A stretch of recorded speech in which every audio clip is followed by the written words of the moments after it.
നന്ദയെ discharge ചെയ്തു അമ്മുവാണ് വീട്ടിൽ കൊണ്ടാക്കിയത്. ആരോമിൽ വരാമെന്ന് പറഞ്ഞെങ്കിലും താൻ കൊണ്ടുപോയിക്കൊള്ളാമെന്ന് പറഞ്ഞ് അമ്മു അവളെ കൊണ്ടുപോയി. എന്റെ നന്ദ, നീ ഇങ്ങനെ കരഞ്ഞു കരഞ്ഞ അച്ഛനെല്ലാം അറിയിക്കല്ലേ? ഓട്ടോക്കാരന് പൈസ കൊടുത്തിരിഞ്ഞത് അമ്മു പറഞ്ഞു. പെട്ടെന്ന് നന്ദ തന്റെ മുഖം അമർത്തി തുടച്ചു. കരഞ്ഞതിന്റെ ഭാഗമായി അവളുടെ മുഖവും കണ്ണുമെല്ലാം ചുമന്നിരുന്നു. ഇപ്പൊ നിന്നെ കണ്ട എല്ലാ അച്ഛനും മനസ്സിലായി, വാ ഇങ്ങോട്ട്. അതും പറഞ്ഞ് അമ്മ അവളെ വലിച്ച് വീടിന്റെ പുറകുവശത്തായുള്ള പൈപ്പിനടുത്തേക്ക് കൊണ്ടുപോയി. മുഖം കഴുകി. ടാപ്പ് തുറന്ന് നന്ദ മുഖം കഴുകി. കോളേജിലെ സംഭവങ്ങൾ മനസ്സിലേക്ക് ഇരച്ചു കയറിയതും അവളുടെ കണ്ണുകൾ വീണ്ടും നിറയാൻ തുടങ്ങി. നന്ദമോളെ കരയില്ലേ, അച്ഛൻ അറിഞ്ഞ ആകെ തളർന്നു പോയിട്ടോ.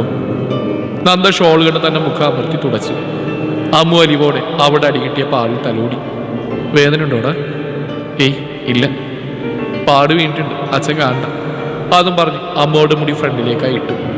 അമ്മു നന്ദയുടെ കൈ പിടിച്ചു വലിച്ച് ഫ്രണ്ടിലേക്ക് വന്ന് വാതിൽ തുറന്ന് അകത്ത് കയറിയത്. കാണുന്നത് സെറ്റിലായിരുന്ന ഒരു പുസ്തകം വായിച്ചുകൊണ്ടിരിക്കുന്ന മോഹനെയാണ്. വാതിൽ തുറന്ന ശബ്ദം കേട്ട് അയാൾ പുസ്തകത്തിൽ നിന്ന് മുഖമുയർത്തി നോക്കി. എന്താ മക്കളെ, ഇന്ന് കോളേജില്ലായിരുന്നോ?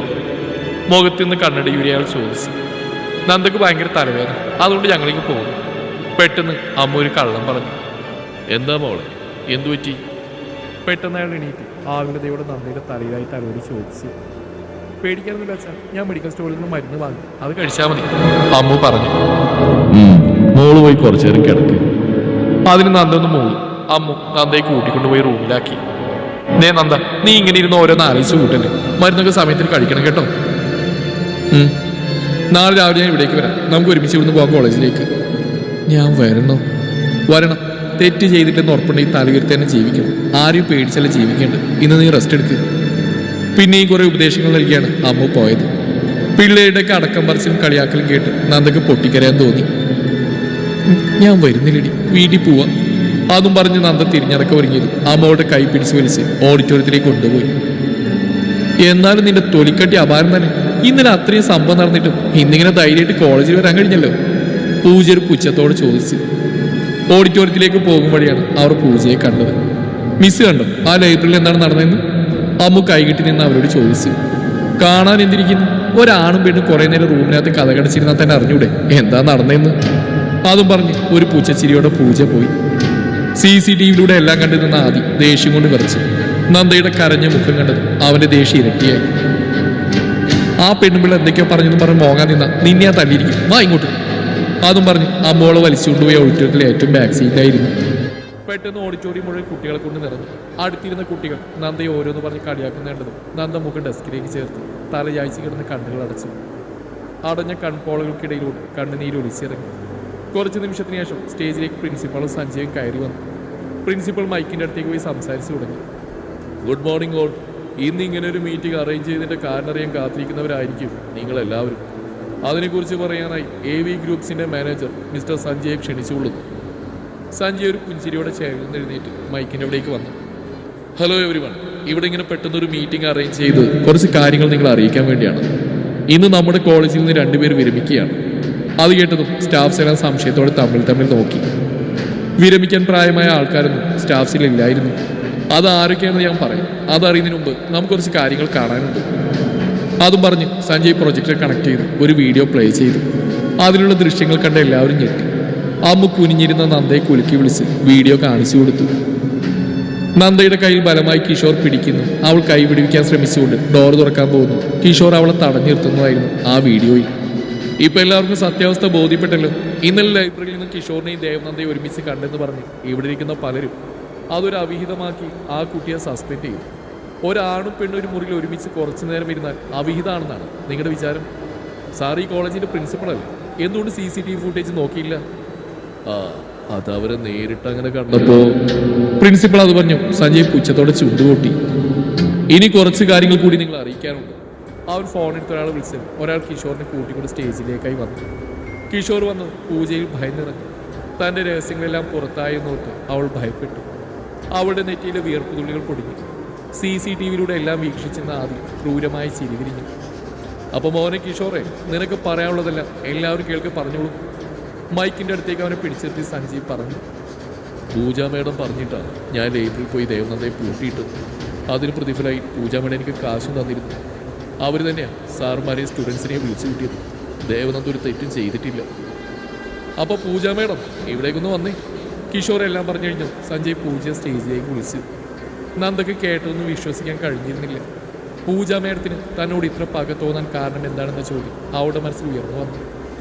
അവിടെ നിൽക്കാതെ സ്റ്റേജിലേക്ക് വാ പൂജ മേഡം. പൂജ എന്ത് ചെയ്യണമെന്നറിയാതെ ഒരു നിമിഷം പകച്ചു. കൂടെയുള്ളവരുടെ അർത്ഥം വെച്ചുള്ള നോട്ടം കാരണം അവൾ തലതാഴ്ത്തിപ്പോയി. പതിയെ അവൾ ചെയറിൽ നിന്ന് എഴുന്നേറ്റ് സ്റ്റേജിലേക്ക് കയറി. ദേവനന്ദ മോഹൻ കൂടി സ്റ്റേജിലേക്ക് കയറി വരേണ്ടതാണ്. സഞ്ജയ് അത് പറഞ്ഞു തൻ്റെ ക്യാബിനിലിരുന്ന് കമ്പ്യൂട്ടർ സ്ക്രീനിലൂടെ എല്ലാം വീക്ഷിച്ച് ആദ്യയുടെ നെറ്റി വിളിഞ്ഞു. പരിപാടി ലൈവായി കാണാനായി കോളേജ് ഓഡിറ്റോറിയത്തിൽ ആദ്യം CCTV ഓഡിയോ കണക്ട് ചെയ്തിട്ടുണ്ടായിരുന്നു. ഇവനെന്തിനാ ദേവി വിളിക്കുന്നു? ഒന്നാമത് എൻ്റെ കുഞ്ഞിനെല്ലാം പേടിയാണ്. ആദ്യം മനസ്സിൽ ആലോചിച്ചു. എന്നെന്തിനടി വിളിക്കുന്നത്? നന്ദ അടുത്തിരുന്ന് അമ്മുവിനോടായി ചോദിച്ചു. എനിക്കെങ്ങനെ അറിയാൻ? നീ അവിടെ പോയാലല്ലേ അറിയുള്ളൂ. ചെല്ലടി. എനിക്ക് പേടിയാടി. Devananda please come to the stage. Sanjay വീണ്ടും മൈക്കിൽ കൂടി പറഞ്ഞു. നന്ദയുടെ അടുത്തിരിക്കുന്ന കുട്ടികളെല്ലാം അവളെ നോക്കിക്കൊണ്ടിരുന്നു. എല്ലാവരെയും മുമ്പിൽ വെച്ച് വിളിച്ചല്ലേ, ചെല്ലടി. ദാ എല്ലാവരും നോക്കുന്നു. നന്ദ മുന്നിലേക്ക് നോക്കിയതും സഞ്ജയ് തന്നെ നോക്കിക്കൊണ്ടിരിക്കുന്നതാണ് കണ്ടത്. അവൾ ശ്വാസം വലിച്ചു വിട്ട് സീറ്റിൽ നിന്ന് എഴുന്നേറ്റ് സ്റ്റേജിലേക്ക് നടന്നു.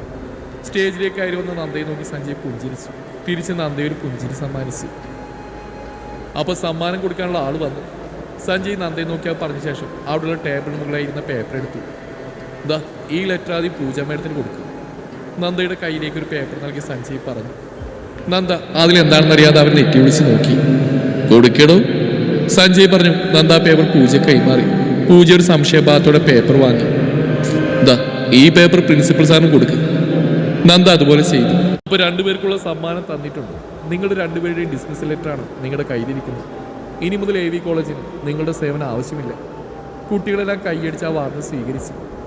സർ ഞാൻ എന്ത് ചെയ്തു? പ്രിൻസിപ്പൽ കുറച്ച് ദേഷ്യത്തോട് ചോദിച്ചു. Good question. പ്രിൻസിപ്പളായി ഈ കോളേജിൽ തുടരാൻ താങ്കൾക്ക് അർഹതയില്ല. ഒരു കുറ്റത്തിന് ശിക്ഷ വിധിക്കുമ്പോൾ രണ്ടു ഭാഗത്തു നിന്നും ചിന്തിക്കണം. ഇന്നലെ ലൈബ്രറിയിൽ നടന്ന സംഭവത്തിൻ്റെ സത്യാവസ്ഥ മനസ്സിലാക്കാൻ CCTV ഫുട്ടേജ് ചെക്ക് ചെയ്താൽ മാത്രം മതിയായിരുന്നു. പ്രിൻസിപ്പളായ തനിക്കതിനുള്ള അധികാരമുണ്ടായിരുന്നു. അതിന് നിൽക്കാതെ താൻ നിരപരാധിയായ ദേവനന്ദക്ക് സസ്പെൻഷൻ നൽകിയില്ലേ? പ്രിൻസിപ്പൾ എന്ന നിലയിൽ നിന്ന് താൻ മറ്റുള്ളവരുടെ വാക്കേട്ട് ഇങ്ങനെ ചെയ്തിട്ടുള്ള ശിക്ഷയാണ് ഈ ഡിസ്മിസൽ. പ്രിൻസിപ്പളിനെ നോക്കി സഞ്ജയ് പറഞ്ഞ ശേഷം മുന്നിലായിരിക്കുന്ന കുട്ടികളെ നോക്കി. കിഷോറിൻ്റെ സസ്പെൻഷൻ പിൻവലിച്ചു. ഡിസ്മിസ് ചെയ്തതായി എല്ലാവരും അറിയിച്ചുകൊള്ളുന്നു. അതുകൂടാതെ ദേവനന്ദയുടെ സസ്പെൻഷൻ പിൻവലിച്ചിട്ടുണ്ട്. എല്ലാം കേട്ട പൂജ ദേഷ്യം കൊണ്ട് വിറച്ചു. സഞ്ജയ് എന്ത് അധികാരമുണ്ട് എന്നെ ഡിസ്മിസ് ചെയ്യാൻ? ആദിയുടെ ചേട്ടൻ്റെ ഭാര്യയാണ് ഞാൻ. ആ ആദിയുടെ കോളേജിൽ നിന്ന് തന്നെ പുറത്താക്കാൻ നിനക്ക് അധികാരമില്ല. അതിന് മറുപടിയായി സഞ്ജയ് പുച്ഛത്തോട് ചിരിച്ചു. മേഡം ലെറ്റർ ഒന്ന് ഓപ്പൺ ചെയ്ത് നോക്കി. ആ ലെറ്ററിൽ സൈൻ ചെയ്തിരിക്കുന്ന ആളുടെ പേര് വ്യക്തമായി കാണാം. ആദിദേവ് വിഷ്ണുവർദ്ധൻ. അതായത് മേഡം പറഞ്ഞ മേഡത്തിൻ്റെ ഹസ്ബൻഡിൻ്റെ അനിയൻ തന്നെയാണ് മേഡത്തിന് ഡിസ്മിസ് ചെയ്യാനുള്ള ലെറ്ററിൽ സൈൻ ചെയ്ത്. അപ്പം മേഡത്തിന് പുറത്തേക്ക് പോകാലോ അല്ലേ? അത് കേട്ടതും പൂജ ദേഷ്യം കൊണ്ട് പറിച്ച് പേപ്പർ ചുരുട്ടിയിട്ട് സ്റ്റേജിൽ നിന്നിറങ്ങി. നന്ദ ആ പേര് മനസ്സിൽ ഉരുവിട്ടു. ഡോക്ടർ അല്ലേ അത്? അവളുടെ മനസ്സിൽ പല പല സംശയങ്ങൾ നിറഞ്ഞു. സഞ്ജയ് അവളോട് സീറ്റിൽ പോയിരിക്കാൻ പറഞ്ഞു. നന്ദ തിരിച്ചുപോയി. പുതിയ പ്രിൻസിപ്പൽ ഉടനെ ജോയിൻ ചെയ്യുന്നതായിരിക്കും. ദേവനന്ദയോട് ഈ കോളേജ് മാനേജ്മെൻറ്റ് പ്രതിനിധി എന്ന നിലയിൽ ഞാൻ മാപ്പ് ചോദിക്കുന്നു. സ്റ്റുഡൻസിൽ നിന്നോ സ്റ്റാഫിൽ നിന്നോ പഠിപ്പിക്കുന്ന അധ്യാപകരിൽ നിന്നോ എന്തെങ്കിലും പ്രശ്നം നേരിടുവാണെങ്കിൽ മാനേജ്മെൻറ്റിനോട് നേരിട്ട് പരാതിപ്പെടാവുന്നതാണ്. അതിനനുസരിച്ചുള്ള നടപടികൾ മാനേജ്മെൻറ്റ് നടത്തിയിരിക്കും. മീറ്റിംഗ് കഴിഞ്ഞതും കുട്ടികളെല്ലാം പുറത്തിറങ്ങി. മിക്ക കുട്ടികളും നന്ദയെ കണ്ടുവന്ന് ക്ഷമ ചോദിച്ചു. നന്ദ അതിനെല്ലാം ഒരു പുഞ്ചിരിയിൽ മറുപടി ഒതുക്കി. നീ ഇപ്പോൾ ഹാപ്പിയായില്ലേ? എല്ലാം കറങ്ങി തെളിഞ്ഞല്ലോ? അമ്മു നന്ദയോടായി ചോദിച്ചു. എന്നാലും പൂജാ മേഡത്തിന് എന്നോട് എന്തായിരിക്കും ഇത്ര ദേഷ്യം? ആ പെണ്ണുപിള്ളക്ക് വട്ടം. ഇനി അവിടെ ശല്യം കാണില്ലല്ലോ. അതിന് മറുപടിയായി നന്ദ ഒന്ന് മൂളി. എനിക്കതിലൂടെ മനസ്സിലാവാത്തത് കോളേജ് മാനേജ്മെൻറ്റ് ഈ വിഷയത്തിൽ ഇടപെടാനുള്ള ചേതോ വികാരം എന്തായിരിക്കും? അമ്മു താടിക്ക് കൈകൊടുത്ത് ചോദിച്ചു. അത് ഞാനും ആലോചിച്ചു. അപ്പോഴാണ് ആരോപണം അവിടേക്ക് വന്നത്. Good morning sir. രണ്ടുപേരും അവന് വിഷ് ചെയ്തു. മോർണിംഗ്. നന്ദയ്ക്ക് ഇപ്പോൾ കുഴപ്പമൊന്നുമില്ലല്ലോ? ഇല്ല സർ. തന്നെ കണ്ട് സോറി പറയാൻ ഇരിക്കുവായിരുന്നു ഞാൻ. ഇന്നലെ പെട്ടെന്ന് വന്നൊരു ദേഷ്യത്തിന് പുറത്ത് അടിച്ചു പോയതാണ്. നന്ദയുടെ കവളിലെ പാടിലേക്ക് നോക്കി ആരോപണം വിഷമത്തോടെ പറഞ്ഞു. സാറി രക്ഷിച്ചുകൊണ്ടാണ് ഞാനിവിടെ ജീവനോട് നിൽക്കുന്നത്. അതിന് സാറിനോട് ക്ഷമ ചോദിക്കേണ്ട കാര്യമില്ല. തെറ്റ് എൻ്റെ ഭാഗത്ത്. അളിയ എല്ലാം ഓക്കെ അല്ലേ? മീറ്റിംഗ് കഴിഞ്ഞ് സഞ്ജയ് ആദ്യയുടെ ക്യാബിനേക്ക് വന്ന് ചോദിച്ചു. ആദ്യം എന്തോ കാര്യമായി കമ്പ്യൂട്ടർ സ്ക്രീനിൽ നോക്കുന്നുണ്ടെന്ന് സഞ്ജയ് അവനടുത്തായി വന്ന് സ്ക്രീനിലേക്ക് നോക്കി. നന്ദയോട് കാര്യമായി സംസാരിക്കുന്ന ആരോമിലായിരുന്നു ആദിയുടെ ശ്രദ്ധ. ഇവൻ പണിയാവുമോ? സഞ്ജയ് സ്ക്രീനിലേക്ക് ഉറ്റുനോക്കിക്കൊണ്ട് ചോദിച്ചു. ആരോമിന് ദേവ ഇഷ്ടമാണ്. അതവൻ്റെ മുഖത്തുനിന്ന് വായിച്ചെടുക്കാം. ഇന്നലെ ഹോസ്പിറ്റലിൽ വെച്ച് എനിക്ക് മനസ്സിലായതാണ് ആ കാര്യം. ആദ്യം സ്ക്രീനിൽ കണ്ണുകൾ പതിപ്പിച്ച് പറഞ്ഞു. നന്ദയും അമ്മുവും ആരോമിന് സംസാരിച്ച് ക്യാൻറ്റീനിലേക്ക് പോകുമ്പോഴേ ഒരു കല്ല് തട്ടി നന്ദ താഴേക്ക് വീഴാൻ പോയതും ആരോമിൽ അവളെ ചേർത്ത് പിടിച്ച്. സ്ക്രീനിൽ ആ ദൃശ്യം കണ്ടതും സഞ്ജയ് ആദ്യം ഒന്ന് പാളി നോക്കി. ആദിയുടെ മുഖം ദേഷ്യം കൊണ്ട് ചുവന്നു. ആദിക്കൂ, നിന്റെ പെണ്ണ് വീഴാതിരിക്കാനല്ലേ അവൻ പിടിച്ചത്. ആദ്യം ഒന്നും പറയാൻ സ്ക്രീൻ നോക്കിയിരുന്നു. നന്ദ പെട്ടെന്ന് അവരിൽ നിന്ന് മാറിയിരുന്നു. ഒരു സ്റ്റാഫ് വന്ന് ആരോപണം വിളിച്ച് അവൻ അയാളുടെ കൂടെ പോയി. കിഷോറിന് എന്ത് ചെയ്യാനാ പ്ലാന്? സഞ്ജയ് ചെയറിലേക്കിനും ചോദിച്ചു. സ്ഥിരം പ്ലേസിൽ കൊണ്ടിടും. കമ്പ്യൂട്ടർ സ്ക്രീനിൽ മിഴികൾ മാറ്റാതെ ആദ്യം പറഞ്ഞു. പൂജ വെറും കളിപ്പാവയാണ്. അവിടെ പുറകിൽ നിന്ന് ചരട് വലിക്കുന്നയാൾ വരട്ടെ, അപ്പൊ കൊടുത്തിരിക്കും പണി. അതിന് സഞ്ജയ് അമർത്തി മൂടി ലാപ്പ് ഓൺ ചെയ്തു. ഇമ്പോർട്ടന്റ് മെയിൽസ് പണികളെല്ലാം കഴിഞ്ഞ് സഞ്ജയ് ആദ്യം നോക്കി. സ്ക്രീനിൽ മിഴികൾ നട്ടിരിക്കുകയാണ്. ഇടയ്ക്കിടെ ചെറുപുഞ്ചിരി വിരിയുന്നുണ്ട്. അപൂർവമായി മാത്രമേ അവന് പുഞ്ചിരി കാണാൻ സാധിക്കുകയുള്ളൂ. ഇങ്ങനെയും ഒരാൾക്ക് പ്രണയിക്കാൻ കഴിയും. സഞ്ജയ് മനസ്സിലായി ആലോചിച്ചു. ആദ്യം ശ്രദ്ധിക്കാതെ തന്റെ ദേവയുടെ ഓരോ ഭാഗങ്ങളും നോക്കി കാണുകയായിരുന്നു. പെട്ടെന്ന് റൂമിലേക്ക് വെളിച്ചം കയറിയതും കസേരയിൽ ബന്ധസ്ഥനായിരുന്ന കിഷോർ കണ്ണുകൾ മുറുകെ അടച്ചു. ആദ്യം ഒരു പുഞ്ചിരിയോട് അവന്റെ അടുക്കിലേക്ക് നടന്നു. മുന്നിൽ മുഖം മറച്ചിരിക്കുന്ന ആളെ കണ്ടത് കിഷോറിന്റെ മനസ്സിൽ ഭയമേറി. അരുണിന്റെ കയ്യിലേക്ക് വാൾ വീശുന്ന ചിത്രം അവന്റെ മനസ്സിലൂടെ കടന്നുപോയി. അവന്റെ നെഞ്ചിരിപ്പ് ഉയർന്നു. എന്താ കിഷോർ, സുഖമല്ലേ? സാർ പറഞ്ഞ പോലെയൊക്കെ ഞാൻ ചെയ്തില്ലേ, പിന്നെ എന്തിനാണ് ഇവിടെ പിടിച്ചു വെച്ചേക്കുന്നത്? ഉള്ളിൽ ഭയമുണ്ടെങ്കിൽ കിഷോർ പറഞ്ഞൊപ്പിച്ചു. അതിനൊരു പൊട്ടിച്ചിരിയായിരുന്നു ആദിയുടെ മറുപടി. നിന്നെ വെറുതെ വിടുമെന്ന് ഞാൻ പറഞ്ഞില്ലല്ലോ മോനെ. എന്റെ പെണ്ണിന്റെ കണ്ണീര് വീഴ്ത്തിയവനെ വെറുതെ വിടാൻ മാത്രം ക്ഷമാശീലം ഉള്ളവനല്ല ഈ ഞാൻ. എന്നൊന്നും ചെയ്യരുത്, ഞാൻ ദേവനന്ദയോട് ക്ഷമയോദിക്കാം. അതിനാദ്യം പുച്ഛത്തോടെ ചിരിച്ചു. അവള് ക്ഷമിച്ചാൽ ഒരു കാര്യമില്ല. എന്റെ പെണ്ണിനെ വിഷമിപ്പിക്കുന്നവരുടെ കാര്യത്തിൽ തീരുമാനമെടുക്കുന്നത് ഞാനാണ്, ഞാൻ മാത്രമാണ്. അതും പറഞ്ഞ് ആദ്യം അവിടെ കിടന്നില്ല ആദ്യമെടുത്ത് കയ്യിലാക്കി. ഈ കൈ കൊണ്ടല്ലേ നീ എന്റെ പെണ്ണിന്റെ കവിളിൽ തലോടിയത്? കിഷോറിന്റെ വലത് കൈയിൽ മുറുകെ പിടിച്ച് ആദ്യം ചോദിച്ചു. കിഷോർ ഭയം കൊണ്ട് വിറച്ചു. അവന്റെ മുഖഭാവം ആസ്വദിച്ച് ആദ്യം കയ്യിലിരുന്ന വടിയെടുത്ത് അവന്റെ വലത് കൈയിലേക്ക് ആഞ്ഞടിച്ചു. കിഷോർ വേദന കൊണ്ട് അകന്നു. ആദ്യ ഒരു ഉന്മാദഭാവത്തോടെ അവന്റെ വേദന വീക്ഷിച്ചു. എന്റെ പെണ്ണിന്റെ കണ്ണിൽ നിന്ന് വീണ കണ്ണീരിന് പകരം നിന്റെ ഈ കൈ ഞാൻ എടുക്കുക. അതും പറഞ്ഞ് ഒരു വാളെടുത്ത് അവന്റെ കയ്യിലേക്ക് ആഞ്ഞു വീശി. വേദന കൊണ്ട് അവൻ പിടഞ്ഞു. വെറുതെ വിട്, എന്നെ വെറുതെ വിട്. അവൻ വാൾ മാറ്റി വടിയെടുത്ത് കിഷോറിന്റെ കൈയും കാലും തല്ലിയോടിച്ചു. വേദന കൊണ്ട് അവൻ പുളഞ്ഞു. ശേഷം ഒരു മരുന്നെടുത്തവൻ അവന്റെ ഇടത് കൈയിലേക്ക് ഇഞ്ചക്ട് ചെയ്ത് പുറത്തേക്ക് പോയി. ആദി, ഇത് കുറച്ച് കൂടിപ്പോയില്ലേ? പുറത്തേക്ക് ഇറങ്ങി ആദ്യം നോക്കി സഞ്ജയ് ചോദിച്ചു. അതിനാദ്യം സഞ്ജയ് ഒന്ന് ദേഷ്യപ്പെട്ട് നോക്കി. നിനക്ക് എന്തറിയാം അവനെ കുറിച്ച്? കിഷോർ വേണുഗോപാൽ. അവനെ കുറിച്ച് ഞാനൊന്ന് അന്വേഷിച്ചു. അച്ഛൻ ഒരു കൂലിപ്പണിക്കാരൻ. ഇപ്പൊ ട്രിവാൻഡ്രം സെൻട്രൽ ജയിലിൽ കിടപ്പുണ്ട്. പൊന്നുപോലെ 2 മക്കളെ വളർത്തിക്കൊണ്ടുവന്നു. ഇളയ മകൾ കാവേരി വേണുഗോപാൽ. ആ പെൺകുട്ടിയുടെ 12ാം വയസ്സിൽ അതിക്രൂരമായി പീഡിപ്പിക്കപ്പെട്ടു. ഉത്തരവാദി അകത്ത് കിടക്കുന്ന കിഷോർ. അത് കണ്ടു നിന്ന അമ്മയെ അവൻ ക്രൂരമായി പീഡിപ്പിച്ചു. കാവേരി അന്ന് തന്നെ മരണപ്പെട്ടു. പണം എറിഞ്ഞവൻ തെളിവുകളെല്ലാം അച്ഛനെതിരാക്കി. മക്കൾക്ക് വേണ്ടി ജീവിച്ച ആ മനുഷ്യൻ സെൻട്രൽ ജയിലിൽ കിടപ്പുണ്ടപ്പോഴും അമ്മ മെന്റൽ ഹോസ്പിറ്റലിൽ. ഇവനെ പോലുള്ളവന്മാരാ ഈ ഭൂമിക്ക് തന്നെ ഭാരം. സ്വന്തം പെങ്ങളെ പീഡിപ്പിച്ച് കൊന്നവനാണവൻ. ഇവന് ഞാൻ കൊടുത്ത ശിക്ഷ അതിനും കൂടി വേണ്ടിയിട്ടാണ്. പിന്നെ സഞ്ജയ് ഒന്നും പറഞ്ഞില്ല. എന്ത് ചെയ്യണവന്? മെന്റൽ ഹോസ്പിറ്റലിൽ കൊണ്ടുപോയിട്ട് ഇനി അവന്റെ മാനസിക നില അങ്ങനെയായിരിക്കും. അതിനുള്ള മരുന്ന് ഞാൻ ഇഞ്ചക്ട് ചെയ്തിട്ടുണ്ട്. എന്റെ പെണ്ണിനെ അപമാനിക്കാൻ ശ്രമിച്ചവൻ മാനസിക രോഗിയെ ആശുപത്രി കിടക്കട്ടെ. അതും പറഞ്ഞ് ആദി പോയി. ആദിയുടെ കാർ വലിയൊരു ഗേറ്റ് കടന്ന് അകത്തേക്ക് കയറി. കാർ പോർച്ചിൽ പാർക്ക് ചെയ്തവൻ വീട്ടിലേക്ക് പ്രവേശിച്ചു. ആദി റൂമിലേക്ക് പോവുകയായിരുന്ന ആദി വലിയ രാമകൃഷ്ണന്റെ ശബ്ദം കേട്ട് തിരിഞ്ഞു നോക്കി. എന്താ വലിച്ച? നീ എന്തൊക്കെയാണ് ആദി കോളേജിൽ കാണിച്ചു കൂട്ടിയത്? പൂജ മോൾ ഡിസ്മിസ് ചെയ്തത് എന്തിനാ? She is not eligible for that post, so I dismissed her. Kailasam വീട്ടിലെ മരുമകളല്ലേ പൂജ. അപ്പൊ അവൾക്ക് എന്തെങ്കിലും തെറ്റുപറ്റിയെങ്കിൽ നീ ക്ഷമിക്കല്ലേ വേണ്ടത്? ഡിസ്മിസ് ചെയ്യേണ്ട കാര്യമില്ലായിരുന്നു. നാളെ തന്നെ പൂജയെ റീഅപ്പോയിന്റ് ചെയ്യണം. ഈ വീട്ടിലെ മരുമകളാണ് പൂജ എന്നും പറഞ്ഞ് സ്പെഷ്യൽ കൺസിഡറേഷൻ കൊടുക്കാൻ എനിക്കാവില്ല. കൈലാസംകാരുടെ സ്വത്തുവകയിൽ ഉൾപ്പെടുന്നതല്ല AV കോളേജ്. ആദിദേവ് വിഷ്ണുവർദ്ധൻ എന്ന ഞാൻ മാത്രമാണ് അതിന്റെ ഓണർ. സോ എന്നെ ക്വസ്റ്റ്യൻ ചെയ്യാൻ വരണ്ട. അവിടെ എന്തും നടക്കില്ലെന്ന് തീരുമാനിക്കുന്നത് ഞാനാ. ഇനി പൂജാഭിറാമിനെ AV കോളേജിൽ ആവശ്യമില്ല. വലിയൊരു ബിസിനസ്സുകാരനായതിന്റെ അഹങ്കാരം നിലനിൽക്ക്.